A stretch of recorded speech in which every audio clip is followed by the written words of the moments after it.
새해 첫 주일에 이렇게 여러분들과 말씀을 나눌 수 있게 해주셔서 감사합니다. 허락해 주신 목사님께 또 여러분에게 진심으로 감사를 드립니다. 어린아이들이 자랄 때 적어도 몇천 번을 묻는답니다. 존재에 대하여 묻고, 소유에 대하여 묻고, 의미에 대하여 묻고, 관계에 대하여 묻고, 미래에 대하여 묻습니다. 묻는데 정답을 말할 수 있는 부모가 아무도 없습니다. 애들이 묻는 것은 아주 어려운 것을 묻습니다. 가령 예를 들면 소유에 대하여 묻는데 저건 누구 것이야? 라고 묻습니다. 아이들이 제일 많이 묻는 게 이 존재에 대한 물음이라는, 소유에 대한 물음이랍니다. 그 다음에 묻는 것이 존재에 대하여, 의미에 대하여, 관계에 대하여, 미래에 대하여 묻는데 대체로 부모님들이, 특별히 어머니가 좀 귀찮거든요. 자꾸 와서 가까이 와서 물으니까 귀찮으니까 귀찮다, 나가 놀아라, 뭐 그러는 부모가 많이 있습니다. 그러면 애들이 잘 자라지를 못한대요. 지혜로운 학생은 선생님에게 자꾸 묻습니다. 물으면 선생님이 조금 괴롭지만은 그러나 그 학생은 공부를 잘하는 학생입니다. 새해 들었습니다. 우리들이 하나님 앞에 물어야 할 게 참 많습니다. 일일이 모두 다 열거할 수는 없습니다만은 가령 내일 우리가 볼 수 있고 또 미국에 가는 역사의 방향에 대하여 묻고 싶은 생각이 많고 우리들이 조국에 대하여도 그렇고 또 뿐만 아니라 우리 모두의 삶의 구석구석에 참으로 묻고 싶은 일들이 너무 많이 있는데 이 많은 물음 가운데에서 어떤 젊은이가 예수님 앞에 나와서 물었던 영생에 대한 물음을 우리 한번 같이 생각하면서 오늘 출발하는 이 한 해 순간순간마다 주님과 나 사이에 이런 물음, 이런 주님의 응답을 듣는 귀를 가지고 이 한 해를 살았으면 하는 그런 간절한 바람이 있습니다. 어떤 사람이 주님 앞에 나왔습니다. 이 젊은이에 대한 기록이 마태복음 19장에 있고 마가복음 10장에 있고 누가복음 18장에 있습니다만 내용들이 조금 다릅니다. 그런데 거기에 공통적인 것 네 가지가 있는데 그 하나는 젊었다라고 하는 것이고 두 번째는 관원이다라고 하는 것이고 셋째는 부자다라고 하는 것이고 넷째는 윤리적으로 완전했다라고 하는 겁니다. 이 네 가지 조건이 우리 사람들에게 있어서는 가장 좋은 조건들입니다. 가령 젊었다라고 하는 것을 생각해 보세요. 젊었다라고 하는 것은 뭐 다분히 상대적입니다.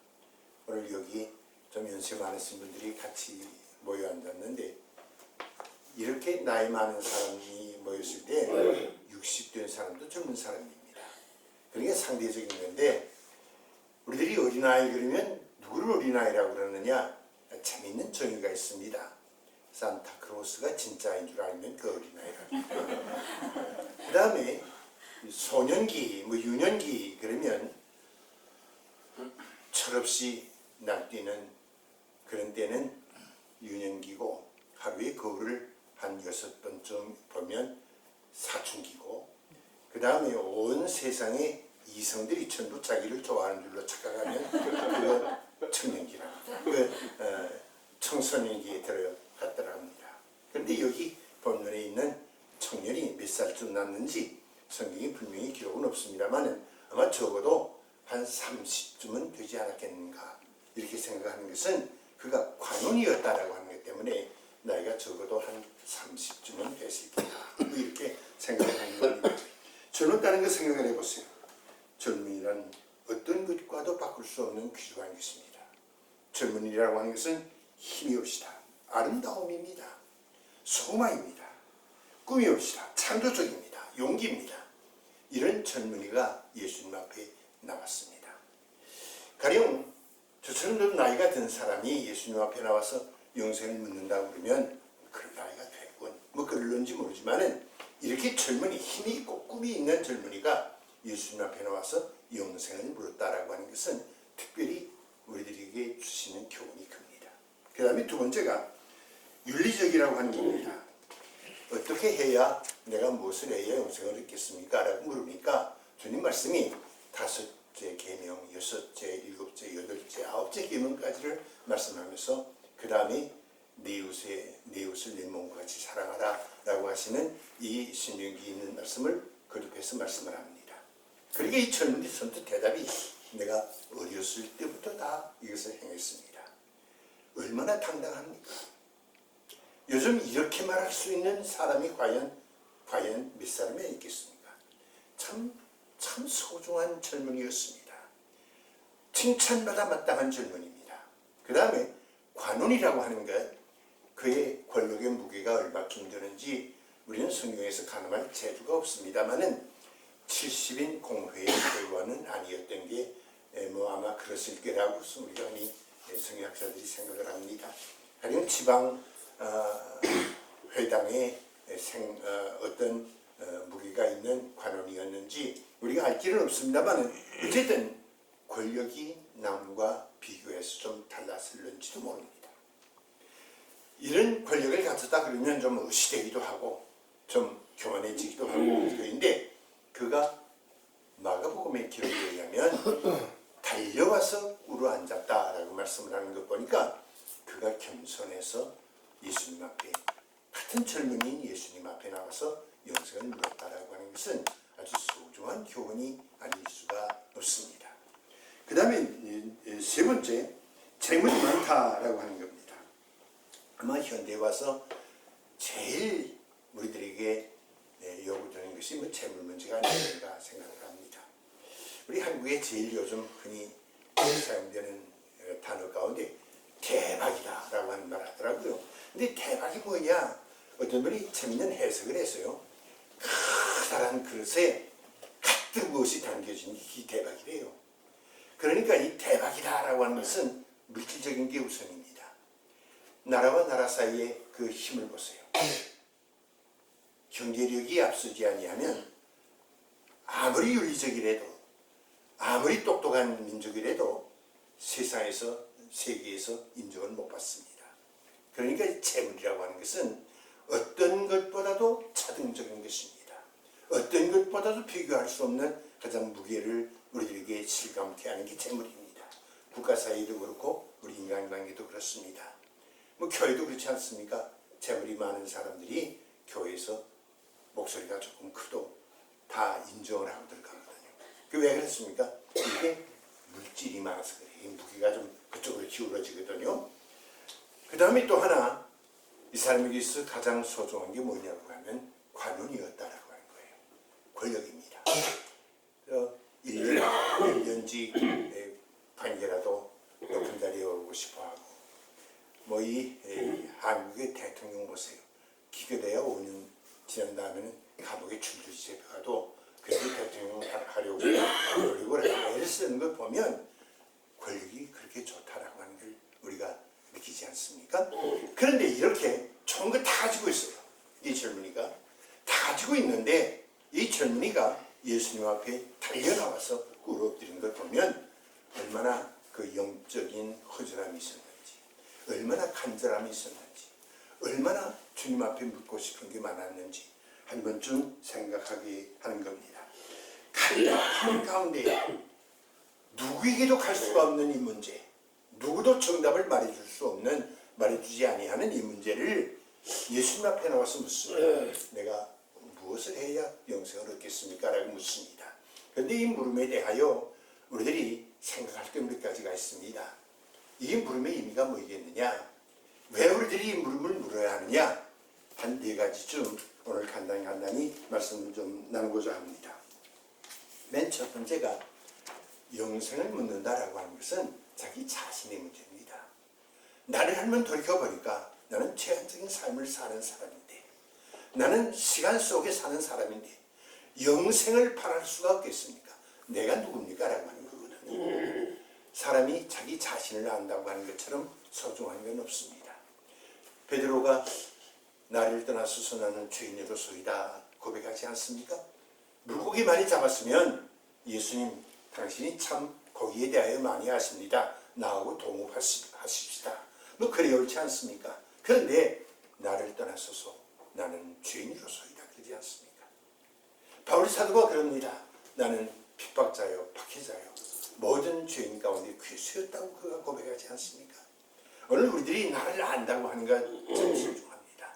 영생을 묻는 첫 번째 의미가 뭐냐고 하면 나 자신을 알자는 거예요. 내가 누구냐라는 걸 알자는 겁니다.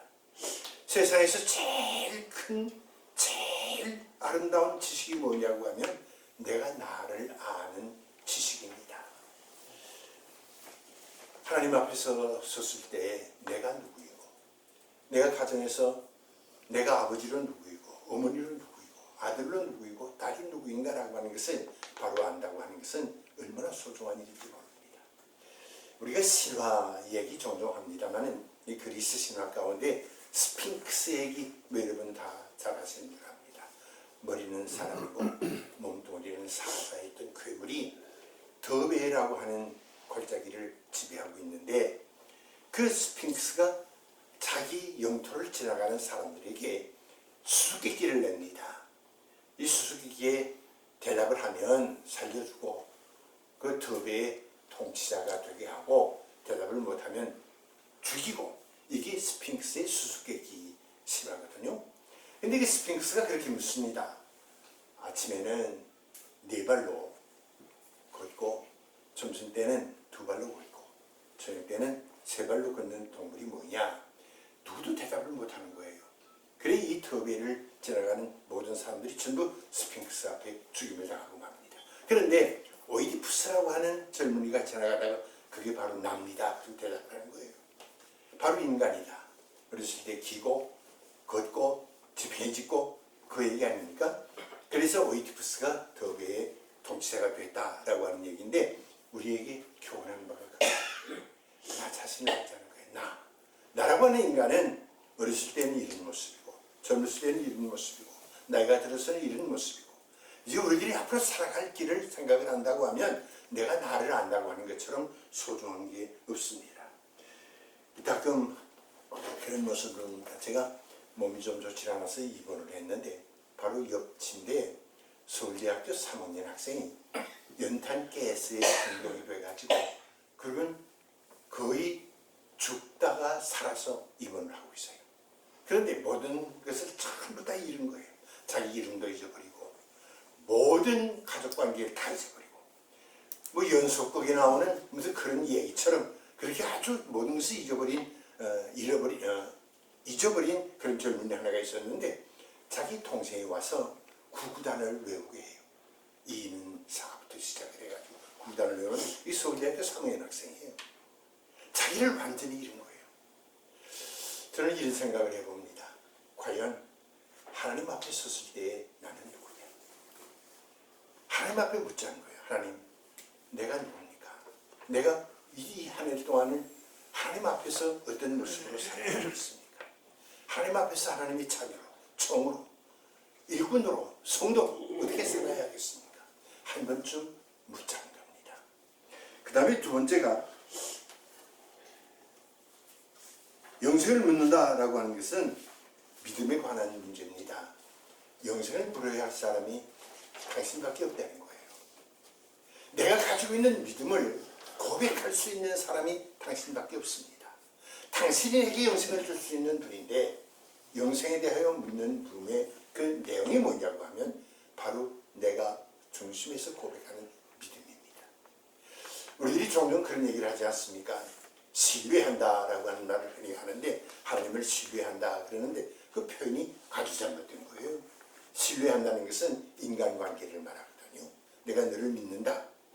이게 신뢰고 하나님 앞에서 내가 믿는다라고 하는 것을 한문으로 표현한다고 하면 그것은 신앙이옵시다. 어떤 사람이 또 신념이라고 하는 말을 사용하는 사람들이 있다고 믿습니다만 신념이라고 하는 것은 나 자신의 그 마음의 확정 과정 속에서 일어나는 것들을 신념 그럽니다. 신념이 잘못되면 고집스러운 사람이 되고 신뢰가 잘못되면 의리라고 하는 것으로 똘똘 악으로 뭉쳐지고 이래서 신념도 아니고 신뢰도 아니고 우리들은 하나님 앞에서 신앙 생활을 하는 사람들입니다. 믿는 사람들입니다. 프랑스의 철학자 계룡사상가 시대의 사람으로 1700년대 볼테르라는 사람이 있지 않습니까? 아주 신앙에 대하여 턱을 세우고 반대한 사람입니다. 예수에 대하여 아주 악의적으로 평가를 한 사람입니다.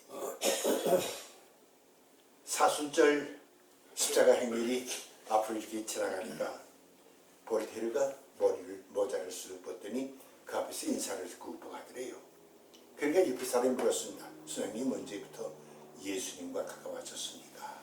그러니까 볼테르가 지웃더니 그러더래요. 나는 예수와 인사는 하는 사이지만 믿지는 않는다네. 그랬대요. 인사만 하는 사이다. 우리들이 신앙생활을 하면 깊이 생각해 보세요. 진실로 예수님 앞에 내 모든 것을 다 맡길 수 있고 영생에 대하여 묻고 영생에 대하여 대답받을 수 있는 분은 당신밖에 없습니다. 당신은 나의 생명입니다. 당신은 나의 모든 것 되십니다. 이렇게 고백할 수 있느냐라는 거예요. 믿고자 하느냐? 믿음을 연구하느냐? 여기서 머물러서는 안 됩니다. 깊이 들어가서 나 자신의 모든 것을 다 내어놓을 수 있어야 합니다. 숨기는 것 하나도 없이 그분 앞에서 어린아이와 같은 모습으로 벌거벗은 모습으로 그 앞에 설 때에 우리들은 온전한 그리스도인이 되는 거예요.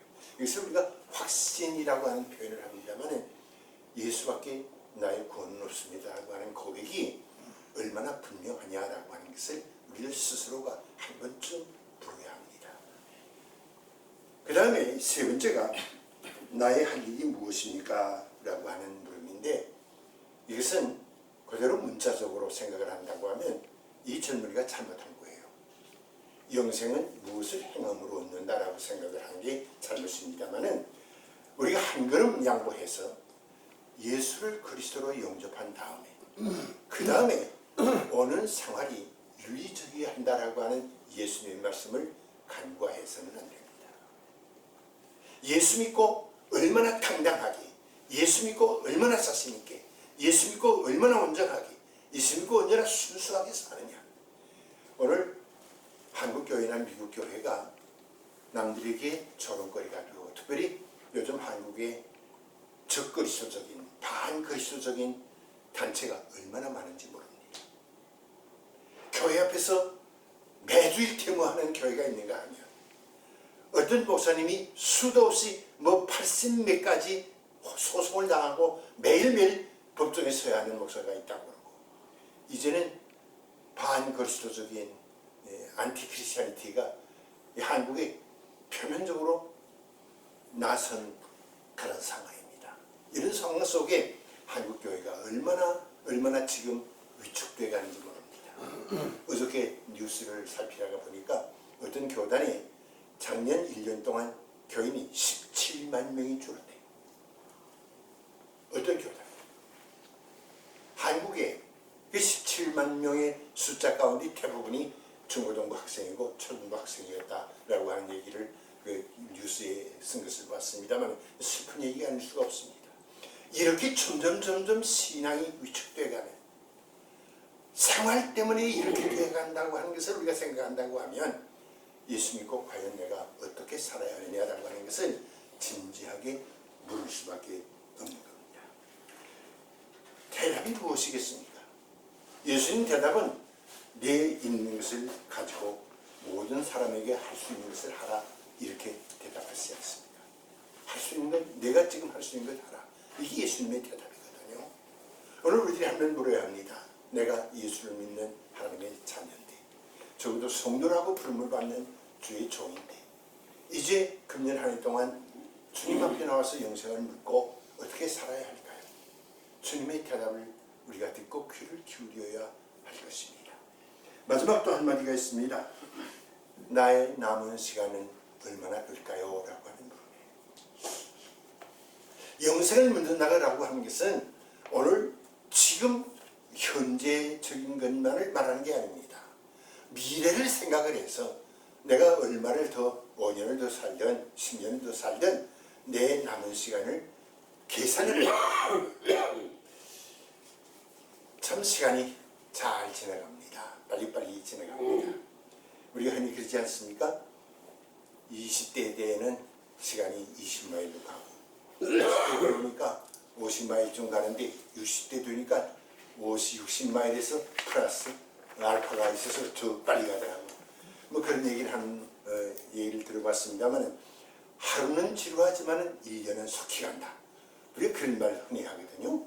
근데 오늘 우리들이 지나가는 세월 동안에 내가 하나님 앞에 허락받은 시간, 그 시간이 뭐 열흘인지 한 달일는지 뭐 혹은 뭐 5년일는지 10년일는지 모릅니다만은 분명히 하는 것 두 가지가 있습니다. 하나는 주님의 재림이 점점 더 가까워진다라고 하는 것이고요. 또 다른 하나는 하나님이 나를 데려가실 시간이 점점 더 임박해진다라고 하는 것. 이 두 가지 사실은 분명합니다. 그러니까 이 가까운 시간 동안에 내가 과연 하루하루를 어떻게 살아야 할 것인가를 한 번쯤 계산해 보자는 거예요. 어떤 분이 그런 얘기를 제게 한 걸 들었습니다. 남을 칭찬하는 시간은 1분이면 족하고 남을 비유하고 남을 걸뜯는 시간은 몇 시간이 걸리더군요. 여러분 생각해 보셨습니까? 오늘 우리들이 선한 일을 하는 시간은 얼마 안 됩니다. 모함하고 괴롭히고 걸뜯고 아파하고 남에 대해 비난하고 이런 시간이 너무너무 우리들은 많이 허비됐다라고 하는 것을 고백 아니할 수가 없습니다. 역사의 흐름을 우리들은 모릅니다. 하나님 거룩하신 뜻을 우리가 모릅니다. 미국이 왜 이렇게 불신앙으로 기울어지는지 우리가 그 뜻을 모릅니다. 우리 한국이 왜 점점 무슬림의 점령을 당하고 있는지 그 모릅니다. 지금 무슬림의 점점 문화가 이루어지고 회당이 자꾸 일어나고 그러니까 한국에서 지금 기독교인들이 그리스도인들이 무슬림 회당 건축 반대하는 서명운동을 하고 있더라고요. 저를 보고 서명을 하라 그래서 저도 서명해서 그 사인에서 인터넷으로 보냈습니다만 여러분 한번 생각해 보세요. 차츰차츰 혼돈한 세상이 돼갑니다. 우리들이 모를 게 너무 많습니다. 이런 때에 하나님 앞에 물어야 할 게 있습니다. 하나님 어떻게 해야 영생을 얻겠습니까? 어떻게 해야 천국 가겠습니까? 어떻게 해야 그리스도인의 의무를 다하겠습니까? 어떻게 해야 내가 하나님의 종으로 자녀로 살겠습니까? 제가 나이가 조금 들었습니다만 이게 들다 보니까 요즘 간절히 소원하는 기도의 제목이 있습니다. 하나님의 종으로 지금까지 살았는데 종으로 살다가 하나님의 종으로 가게 해 주시옵소서. 제 간절한 소원이요, 제 간절한 기도입니다. 영생을 얻으리까? 주님 앞에 묻습니다. 묻고 주님이 나에게 대답해 주는 말씀을 귀 기울여 들어야 합니다. 이것이 바로 오늘 우리 그리스도인들 한다는 삶입니다. 바로 이는 2016년 한 해 동안 여러분들이 이렇게 기도하시면서 영생의 자리에 들어가기를 사모하며 매일매일 묻고 매일매일 주님의 응답을 들으시면서 사시는